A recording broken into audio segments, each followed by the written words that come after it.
주님께서 여러분과 함께 또한 사제의 영과 함께 요한이 전한 거룩한 복음입니다. 주님 영광 받으소서.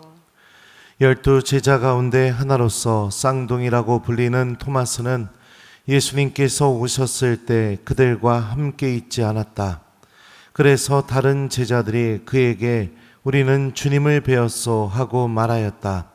그러나 토마스는 그들에게 나는 그분의 손에 있는 못자국을 직접 보고 그 못자국에 내 손가락을 넣어보고 또 그분 옆구리에 내 손을 넣어보지 않고는 결코 믿지 못하겠소 하고 말하였다.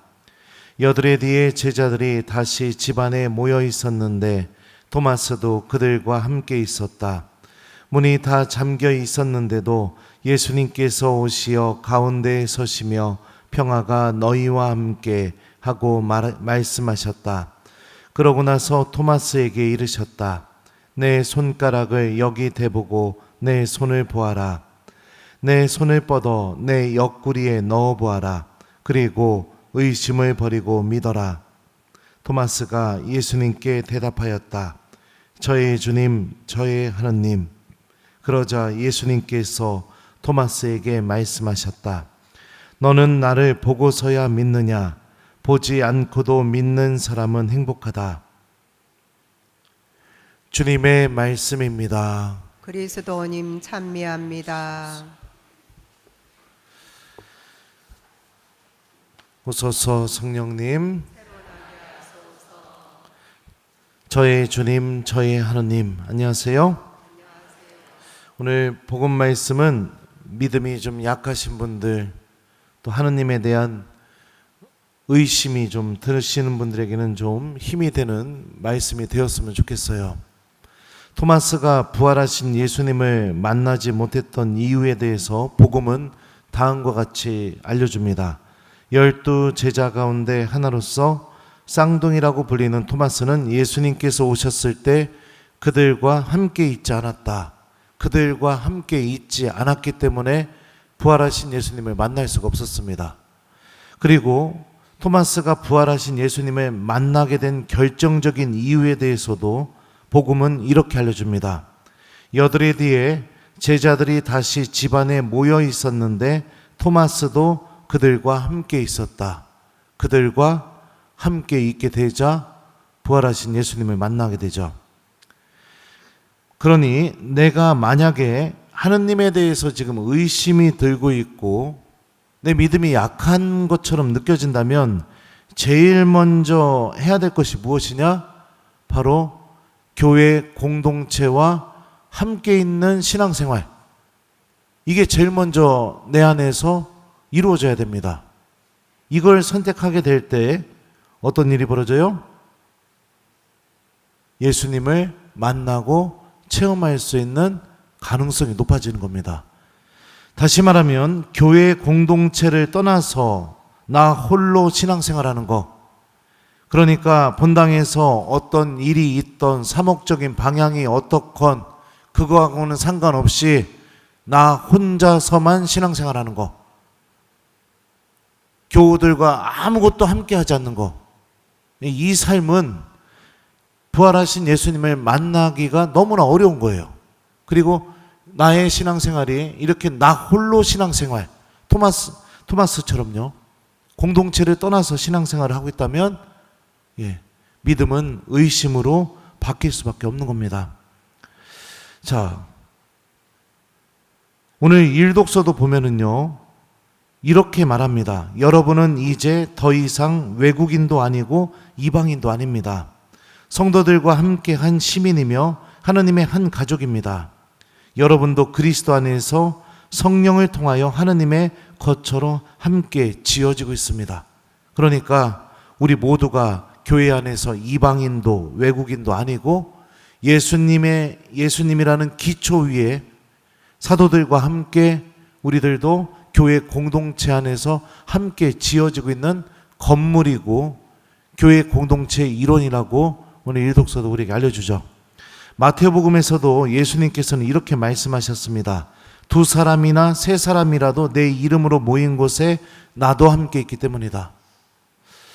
자, 그러니까 신부님, 저는 믿음이 약한 것 같아요. 신부님, 저는 솔직히 하나님 계신지 모르겠어요. 신부님, 자꾸 의심이 듭니다. 이 자리에 혹시 그런 분 계세요? 손 들라고 안 할게요. 그렇다면 제일 먼저 해야 될 게 뭐냐? 본당 공동체와 함께 무엇인가를 해보십시오. 그러면 됩니다. 그러면 예수님 만날 수 있어요. 손 하나 까딱하지 않고 미사만 그냥 왔다가 바로 집으로 가버리고 교우들이 땀을 흘리던 말던 아무것도 하지 않고, 가끔 밥 차려주면 그 밥만 먹고 그냥 싹 집에 가버리고, 그러면은 신앙이 잘할 수가 없다는 거예요. 교회 구성원들과 함께 해야 됩니다. 기도도 함께 하고 활동도 함께 하고 무엇이 됐든 함께 머물 줄 아는 거. 이게 오늘 복음의 첫 번째 메시지입니다. 두 번째는, 토마스는 제자들 공동체 안에서 어떻게 의심을 버릴 수 있게 되었는가? 예수님의 상처를 보고 난 뒤에 어떻게 고백해요? 저의 주님, 저의 하느님이라는 신약 성경에서 최고의 신앙 고백, 예수님에게 처음으로 하느님이라고 고백한 가장 최고의 신앙 고백을 하게 됩니다. 내 손가락을 여기 대보고 내 손을 보아라. 내 손을 뻗어 내 옆구리에 넣어보아라. 그리고 의심을 버리고 믿어라. 주님께서는 토마스에게 상처를 보여주시죠. 예수님의 상처는 무엇을 상징할까요? 그분께서 우리를 얼마나 사랑하고 계시는지를 드러내는 표징이죠. 나를 위해, 나를 구원하기 위해, 내 죄를 용서하기 위해 나는 내 손가락에, 손바닥에 구멍이 뚫려도, 내 옆구리에 구멍이 뚫려도 난 그거 다 감내할 수 있다. 내가 그 정도로 널 사랑한다. 예수님 사랑의 결정체죠. 그게 바로 상처죠. 그 상처를 바라보게 되었을 때 의심이 사라지게 되고 주님에 대한 굳건한 믿음이 생기게 됩니다. 그러니 우리가 두 번째로 해야 될 게 무엇이냐? 교회 공동체 안에서 예수님의 상처를 보는 시간을 꼭 마련해야 된다는 겁니다. 그분이 나를 얼마나 사랑하고 계시는지 그거를 내가 바라볼 수 있는 시간이 나에게 있어야겠죠. 그게 뭘까요? 예수님이 나를 얼마나 사랑하시는지 내가 바라볼 수 있는 방법 뭐예요? 성체주배, 그것도 맞아요. 또 근데 우리가 교우들과 함께 하면서 예수님이 나를 얼마나 사랑하시는지 미사, 또 여러분들의 희생입니다. 여러분들이 먼저 희생하는 거예요. 주님처럼 여러분들이 먼저 봉사하는 거예요. 그렇게 될 때 어떻게 돼요? 내가 먼저 희생하고 내가 먼저 봉사하는 것일지 모르겠지만 그걸 통해서 우리는 예수님의 상처를 바라볼 수 있습니다. 주님이 나를 얼마나 사랑하는지를 바라볼 수 있다고요. 본당 신부님으로 살면서 여러 가지, 이런 표현하면 좀 그렇지만 옵션이 있습니다. 첫 번째, 미사만 하고 아무것도 안 하고 그냥 사제가면 곧바로 들어가요. 인사도 안 해요. 교우들하고. 그러면은 여러분들 그 사제가 예수님이 나를 얼마나 사랑하시는지 체험할 수 있을까요? 어려울 거예요. 어려울 거라고요. 힘들고 어렵지만 교우들이 모여있을 때 와달라고만 같이 가서 함께하고, 그죠? 체면 없고 나도 자존심 있지만 냉담교 문 앞에 가서 기도도 해보고, 아니에요? 그죠? 네. 내가 갖고 있는 것 좀 나눠주기도 해보고, 무엇인가 내가 나를 희생시키고 내가 먼저 다가가고 내가 먼저 사랑을 베풀려고 한다면 참 신기한 게 뭐냐면요, 내가 손해보는 것 같죠? 아니에요. 교회 공동체를 통해 주님이 나를 어마어마하게 사랑하고 계시는구나, 이거를 체험하게 됩니다. 그러니까 두 번째는 뭐냐면, 믿음이 성장하고 싶다면, 의심에서 벗어나고 싶다면 교회 공동체 안에서 희생하십시오. 사랑을 실천하십시오. 함께 봉사하십시오. 내가 갖고 있는 것을 내어주십시오. 이게 내가 예수님의 상처를 바라볼 수 있는 방법입니다. 아무것도 하지 않고 있잖아요. 아무것도 하지 않으면 교회 공동체는 함께 있지만 주님 상처는 바라볼 수가 없습니다. 예수님의 상처는 내가 그런 선택을 할 때 내 영혼의 눈앞에 보여지기 때문이죠. 또 세 번째로 우리가 생각해 볼 수 있는 게 무엇이냐? 토마스는 제자들에게 처음에 이렇게 말합니다. 나는 그분의 손에 있는 못자국을 직접 보고 그 못자국에 내 손가락을 넣어보고 또 그분 옆구리에 내 손을 넣어보지 않고는 결코 믿지 못하겠소. 이렇게 제자들에게 얘기했어요. 그리고 부활하신 주님께서는 토마스에게 나타나셔서 곧바로 이렇게 말씀하십니다. 내 손가락을 여기 대보고 내 손을 보아라. 내 손을 뻗어 내 옆구리에 넣어 보아라. 그리고 의심을 버리고 믿어라. 예수님의 이 말씀은 토마스가 제자들에게 했던 그 순간에 아주 정확하게 토마스에게 답변하는 말씀처럼 느껴져요. 이게 무엇을 의미하느냐? 의심 속에 있었던 토마스, 결코 믿지 못하겠다고 얘기하고 있는 그 토마스 곁에 주님이 함께 계셨다는 것을 의미하죠. 비록 눈에는 보이지 않았지만. 그러니까 우리가 의심 속에 있을 때, 믿음이 흔들릴 때도 예수님은 결코 우리를 떠나신 적이 없다는 겁니다. 결코 떠나신 적이 없다는 거죠. 그러면 자, 생각해 봅시다. 오늘 말씀이 알려주는 우리의 믿음을 성장시키는 방법. 첫 번째, 교회 공동체 안에 내가 함께 해야 한다. 두 번째, 교회 공동체 안에서 예수님의 상처를 볼 수 있는 선택들을 해야 된다. 그죠? 희생, 사랑, 나눔, 이런 게 교회 공동체 안에서 봉사 함께 해야 된다는 겁니다. 세 번째, 내가 의심이 가득할 때도 주님은 나를 떠나신 적이 없다. 함께 계셔 주신다. 이 세 가지. 이게 오늘 말씀이 우리에게 주고 있는 메시지입니다.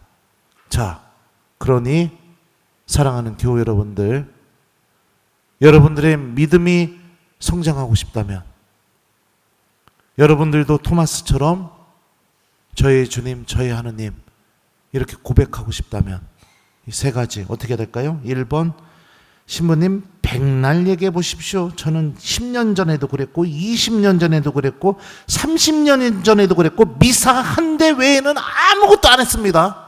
절대 안 바뀔 겁니다. 백날 얘기해 보십시오. 절대 안 바뀔 거예요. 네. 믿음이 성장하는 거 그것도 관심도 없고요. 그냥 저는 미사 한 대만 드리면 돼요. 이렇게 할 거다.